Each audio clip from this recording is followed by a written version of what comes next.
Hi, my name is Anifa Sekalala. Welcome back to my channel. So this is my online horror story part 2, because remember we watched the first part and I did not finish it because it was getting a bit longer and I didn't want you guys to lose track. So I'm right back. So if you watched the first video, this is just a continuation of this one, of that part. So the guy drops me, the guy that I want, my date, drops me in the middle of nowhere. It is past 12 o'clock in the night. I am scared out of my mind. My heart is pumping. I'm crying. I'm looking like, I start to think about all these stories I've been hearing, I've been watching on the news, I've been hearing that this is how I'm going to die. I start picturing my death because I'm in the middle of nowhere, literally middle of nowhere. There are no cars moving by. It's not a highway, because a highway you're most likely going to tell a stalker to stop by and probably rape you on your way. But this time there was nobody even driving by. I start to run backwards with my heels in my hand and my little pass. Run. My friend, the one that I had talked to when I told her, please come and get me from the shopping center. She started sending me messages, I'm going to be there. There's one friend that she used to be my friend, that I called over 20 times and she did not pick. When she did not pick, when I was in dire need, that is when I knew that she was not my friend. It doesn't matter what time it was, but the fact that she was not there when I nearly got killed, I took it upon myself to unfriend her, to stop being her friend, because to me that was too much. I called her over 20 times. I started calling her from the time when the guy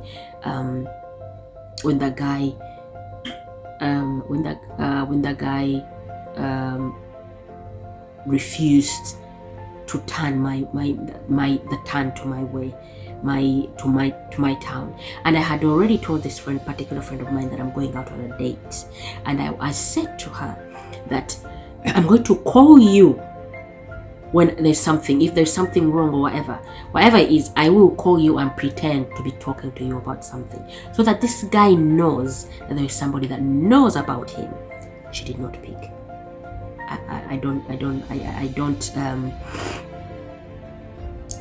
I'm not looking for somebody to blame, but that was an extreme for me, because I had already told her what to do. Anyway, I start running back. I'm crying at this point. So I see one car coming after running for about 15 minutes. I'm running in very tight pants and barefoot feet. I don't have any shoes on. I'm running backwards from where I came from. So this car comes, like a white car. I see a car coming. I run, I stand in the middle, and I do this, please stop. And I run to the window. Running to the window. Guess who it was? It was my date.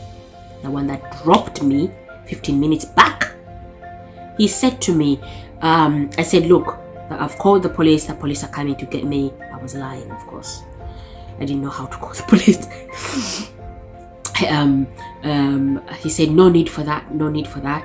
Let me drive you and I will drop you by the nearby train station. And then I said, I want you to drop me at that shopping center. Look, it was a lose-lose game for me. I had already told him that I had called the police. I had no other options. If I had refused to get into this car, I might as well have been raped back there. So I decided, at least this one, I told him I've sent, before getting into his car, I told him I've sent your pictures and your car and the pictures and the video that we took to my friend. So if anything happens to me, you will be caught. He said, yes, I know. And I'm not trying to do anything to you. Get into the car. Let me drop you to the train station. Please call off the police. I said, no, I'm not, until you drop me. So I knew at least I had some sort of assurance. Yeah, it was a stupid thing to do, but it was the best bet that I had at that point. So he drove me. I didn't say nothing to this man. There was nothing. I didn't say anything. I was out of words. I was speechless. I had never been treated like this by anybody. This man literally used his hand to push me out of his car because I had refused to go to his house. So, excuse me. That can only tell you that there was nothing good that he had planned for me at his house. Because he said, I just want us to go and you see my house, check it out. I said, don't worry, we'll check out your house some other time. I know it's cool. Your house must be cool, next time. Today, I need to go home. And he didn't listen. He was just going on, like I'm not even there. These guys that don't take no for an answer? Was this one. Very pushy man. So I think when he went, this is what I think. When he left, he figured a few things. First of all, I had taken pictures with him in my phone. Second, I had taken pictures at the whole place where we were, and I told him I sent them on Facebook, and then I took pictures of his car. So he said, okay, if anything happens to this girl, I will be in shit. The only thing that kept me safe, that I knew I was safe with, is because I had taken a video. So I guess anybody there that is going on is out on a date, you should be taking videos of your date and sending them to your friends and family. And this is the dude I'm out with. This is his car. This is where we are at. So you know that you have a little bit of backup. Yeah. So I know that I did so many things wrong in this whole date. First of all, I abandoned all my rules that I put up. My mistake, which I learned from. I knew not to go anywhere that the date suggests. It was always my thing. I was always the one deciding, let's go here, let's go there. But with this one, I let him decide. I actually didn't let him decide. He just took over and just kept driving. Anyway, he drove me up to the shopping center. I didn't say nothing to this killer. In my mind, he was a serial killer. I just kept quiet. He drove me up to the shopping center. I was shaking. And while we were going, I kept calling myself still. I put my phone in silence, and I kept calling myself. Yeah, he's driving me back to that shopping mall just for him to know that somebody's waiting for me there. So that just in case he wants to kill me, he knows somebody's waiting. So he drives me up to the shopping mall. I get out, closes, kaboom, tell him thank you. I walked off. I was in shock. I phoned my friend. She was already waiting for me at the shopping center.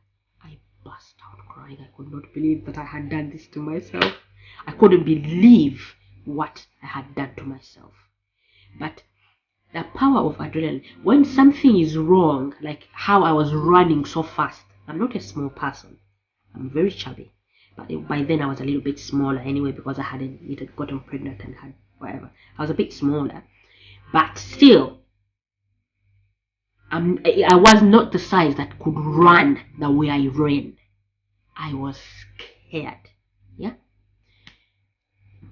So, my friend picked me up and took me to my house.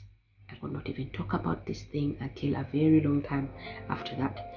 She started warning me, you should do this. I said, I know everything.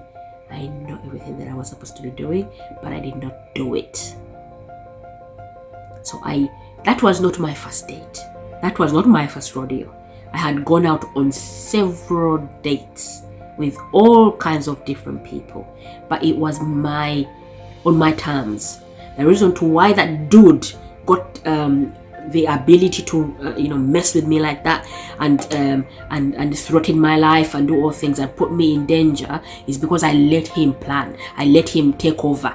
I just kept quiet and I said, okay, you do what you want. What can you do to me?